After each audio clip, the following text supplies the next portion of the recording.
Good morning dear children. तो आइए आज हम लोग पढ़ते हैं, नया पाठ पढ़ते हैं रक्षाबंधन। ठीक है, तो रक्षाबंधन के विषय में इस पाठ में बताया गया है। और रक्षाबंधन आप सभी जानते ही हैं, भाई बहनों का त्यौहार है ना। रक्षाबंधन में बहनें अपने भाइयों को राखी बांधती है कि नहीं। तो आइए पढ़ते हैं रक्षाबंधन। आज रक्षाबंधन का त्यौहार है। रीमा और सीमा बहुत प्रसन्न है। प्रसन्न मतलब बहुत खुश है।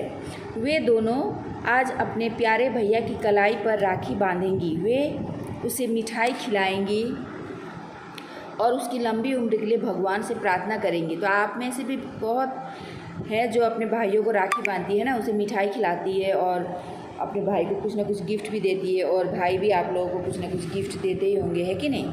तो भैया उन्हें बदले में ढेर सारे उपहार देगा। उपहार मतलब गिफ्ट। उनका छोटा भाई नया सूट पहनकर उनके सामने आया। सूट मतलब नया ड्रेस पहनकर सामने आया। दोनों बहनों का चेहरा प्रसन्नता से खिल उठा। उन्होंने अपने प्यारे भैया को राखी बांधी,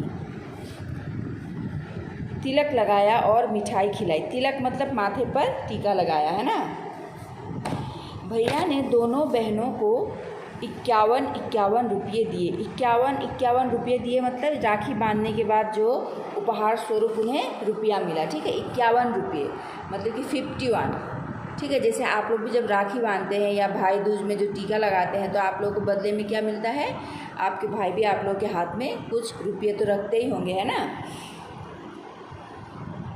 दोनों बहनें प्रसन्नतापूर्वक उन रुपयों को खर्च करने की योजना बनाने लगी। जब उन्हें वो रुपया मिला तो वो बहुत खुश हुई, है ना। और खुशी से वे दोनों ने क्या एक योजना बनाई, मतलब क्या प्लान बनाई कि उन रुपयों को खर्च किया जाए। ठीक है, हम शाम को सदर बाज़ार जाएंगे, गुड्डा गुड़िया खरीदेंगी और उनका ब्याह रचाएंगी। तो उन्होंने क्या योजना बनाई कि उन रुपयों को लेकर वो शाम को बाज़ार जाएंगी। बाज़ार का नाम था सदर बाज़ार, है ना।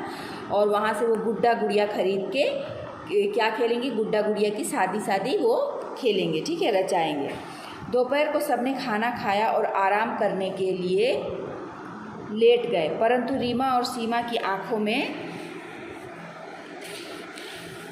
नींद नहीं थी। सब लोग खाना खाने के बाद आराम कर रहे थे, लेटे हुए थे, लेकिन रीमा और सीमा की आंखों में नींद नहीं थी। क्यों नींद नहीं थी? वे तो शाम होने की प्रतीक्षा कर रही थी। वे दोनों इंतज़ार कर रहे थे कि कब शाम होगी और कब वो बाज़ार जाएंगे, है ना।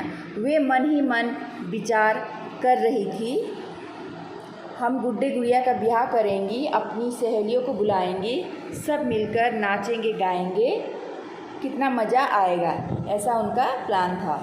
शाम होने पर दोनों बहनें कपड़े बदलकर बाज़ार जाने के लिए तैयार हुई कि अचानक भैया नीटू के रोने की आवाज़ सुनकर वे चौंक गई। आंगन में जाकर देखा तो वे बुरी तरह घबरा गई। आंगन में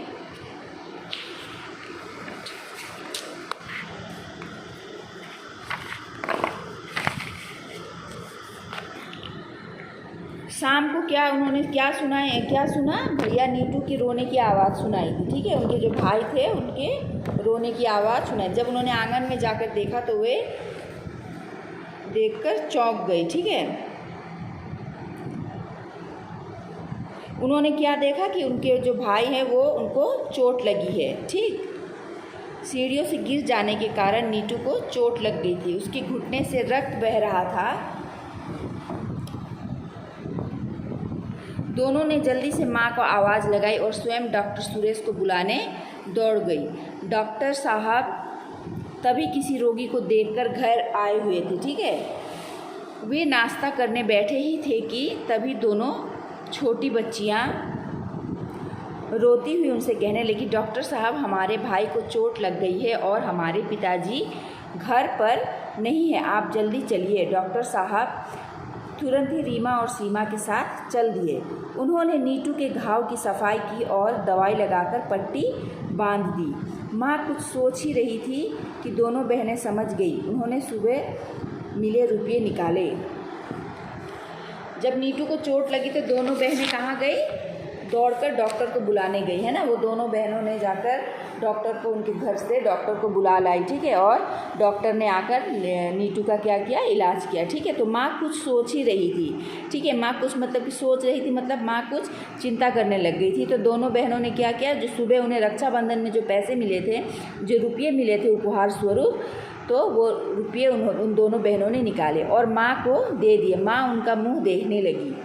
उन्होंने अपनी दोनों बेटियों को छाती से लगा लिया और बोली, ईश्वर तुम्हें सदा सुखी रखे। डॉक्टर साहब फीस लेकर चले गए। दोनों बहनें नीतू के पास आकर बैठ गई। नीतू के पास आकर बैठ गई और पूछने लगी, भैया अब क्या हाल है। नीतू अपनी बहनों की ओर प्यार से देख रहा था। राखी के धागों ने और भी पक्की डोर सी भाई बहनों को बांध दिया था। रक्षाबंधन का त्यौहार हर वर्ष आए, अपने साथ खुशियाँ लाए, ये कहते हुए माँ ने तीनों को गले लगा लिया। तो उस समय क्या हुआ था, जो नीतू जो गिर गया था, उसे सीढ़ियों से गिरकर जो चोट लगी थी, है ना। तो दोनों बहनों ने अपने भाई को रोता हुआ देखा, है ना, दर्द से रोता हुआ देखा, तो उन्हें बहुत दुख हुआ। तो घर में उनके पापा भी नहीं थे, तो इसलिए कि माँ बाहर जा नहीं सकती थी, तो दोनों बहनें अपने भाई के लिए दोनों बहनें बाहर जाकर उन्हें डॉक्टर के घर से वो बुला लाई। फिर उसकी माँ चिंता में पड़ी हुई थी कि डॉक्टर की तो फ़ीस देनी है। उसकी माँ क्या सोच रही थी, डॉक्टर की फ़ीस देनी है ना।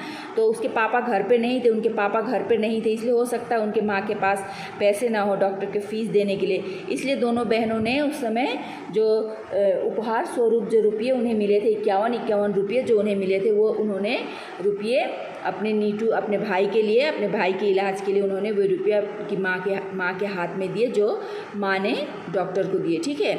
तो भाई बहनों का भाई के लिए इस तरह का प्यार देखकर, इतना स्नेह देखकर उनकी माँ का मन भर आया। तो माँ ने तीनों बच्चों को गले लगाया और कहा कि रक्षाबंधन का त्यौहार इसी प्रकार से हर वर्ष आए और साथ में खुशियाँ लाए, ठीक है। तो बच्चों, इस कहानी से क्या शिक्षा मिलती है, स्वस्थ रहकर ही खुशी का अनुभव किया जा सकता है।